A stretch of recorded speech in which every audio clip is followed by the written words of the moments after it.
अस्सलामुअलैकुम my YouTube family, कैसे हैं आप सब। उम्मीद करती हूँ आप सब खैरियत से होंगे। Welcome back to another video. आज मेरे दिन की जो रूटीन होगी वो मैं आपके साथ शेयर करूँगी। अभी सुबह के तकरीबन 8:30 बज चुके थे, तो मैं बना रही थी नाश्ता। साथ ही साथ हमारे घर में लग गए थे मज़दूर, और आगे चल के मैं आपको बताती हूँ कि मज़दूर क्या कर रहे हैं। तो मैं उनके लिए भी साथ साथ चाय बना रही थी। चाय बना के मैंने उनके लिए फिर कपों में डाल दी, और उसके बाद साथ साथ मैं अपने लिए और हस्बैंड के लिए भी नाश्ता बना रही थी। इधर नाश्ता वगैरह करने के बाद मैंने हेल्पर आई, तो उससे मैंने सारी सफाई वगैरह करवा ली। सफाई करने के बाद तो मज़दूरों की तरफ से बर्तन वापस आ चुके थे, फिर वो सारे धोए। अच्छा, अभी चल के देखते हैं ऊपर छत पे क्या काम हो रहा है। हमारी छत के ऊपर सारी ऊपर वाइट चिप्स डल रही हैं, तो काफ़ी कंस्ट्रक्शन का काम वगैरह लगा हुआ है। तो आपको भी विज़िट कराते हैं कि ये क्या क्या काम कर रहे हैं। जब ये इंशाल्लाह जब सारा कंप्लीट हो जाएगा तो फिर भी आपको दिखाएंगे कि किस तरह की लुक आई है। अभी तो ये ऑन प्रोसेस है, तो इतना समझ नहीं आएगा।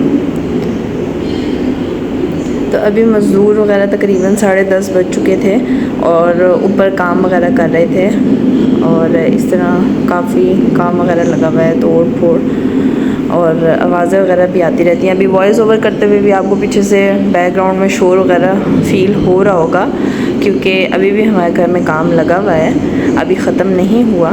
तो इस तरह से ये लोग स्कार्टिंग वगैरह लगाने आए थे ऊपर चिप्स की। तो उस दिन ये काम हो रहा था हमारे घर में, तो मैंने सोचा चलें आपके साथ भी शेयर कर लेती हूँ। जब इंशाल्लाह ये कंप्लीट हो जाएगा तो तब मैं आपको इसकी फ़ाइनल लुक दिखाऊंगी कि ये किस तरह का लग रहा है। और ये इसलिए करवा रहे हैं, इससे थोड़ा सा घर का टेम्परेचर नॉर्मल हो जाता है वाइट कलर होने की वजह से। तो फिर उसके बाद हम आ गए थे नीचे। आके हमने सोचा कि इनके लिए क्यों ना खाना बना लिया जाए। तो खाने में मैंने बनाया था इनके लिए देगी चना पुलाव। और जिस तरीके से मैं देगी चना पुलाव बना रही थी तो मैं आपके साथ शेयर करती हूँ। मैंने पहले प्याज तकरीबन 3 दरमियाने चॉप कर मैंने उनको ब्राउन कर लिया था। अदरक लहसुन का पेस्ट मेरे पास बना हुआ पड़ा हुआ था, 2 टेबलस्पून भर के मैंने इसके अंदर डाल दिया था। ये फ्रीज़ हुआ हुआ था। आप इसके अंदर अदरक लहसुन का पेस्ट फ़्रेश भी डाल सकते हैं, फ़्रेश ज़्यादा बेहतर होता है, लेकिन मेरे पास फ्रीज़ हुआ हुआ पड़ा हुआ था तो मैंने वो ही यूज़ कर लिया। अच्छा, जब भी मैं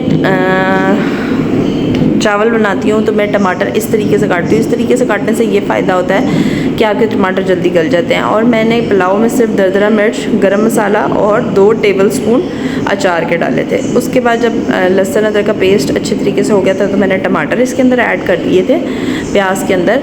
और उसके साथ ही साथ मैंने जो मसाले ये 3 ऐड करने थे, नमक, गरम मसाला, दरदरा मिर्च और अचार के 2 टेबलस्पून मैंने इसके अंदर ऐड कर दिए थे। अच्छा, मैंने इसके अंदर चिकन क्यूब भी डाले थे 2, तो वो मैं बताना भूल गई थी, तो मैंने साथ ही साथ उसके बाद जाके देखते हैं कि जुनाइशा अंदर क्या कर रही है। जुनाइशा बहुत ज़्यादा तंग कर रही थी किचन में, तो फिर मैंने उसको कमरे में कार्टून लगा दिए थे, तो मैं उसको देखने की तो वो कार्टून ही बैठ के देख रही थी।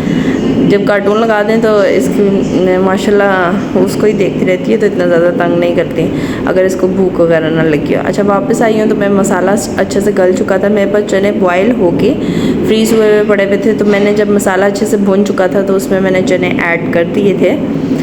चने ऐड करने के बाद मैंने और अच्छे तरीके से कुछ देर इसको भूना था। भुनाई से ये होगा कि चनों के अंदर इसके मसाला अच्छे तरीके से चला जाएगा, इसलिए इसको भूनना अच्छे तरीके से ज़रूरी है।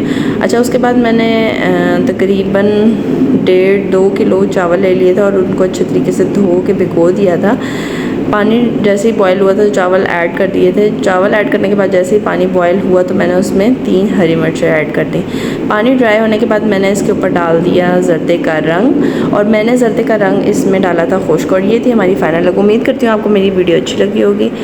मिलते हैं नेक्स्ट व्लॉग में, तब तक के लिए अपना ख्याल रखिएगा। अल्लाह हाफ़िज़।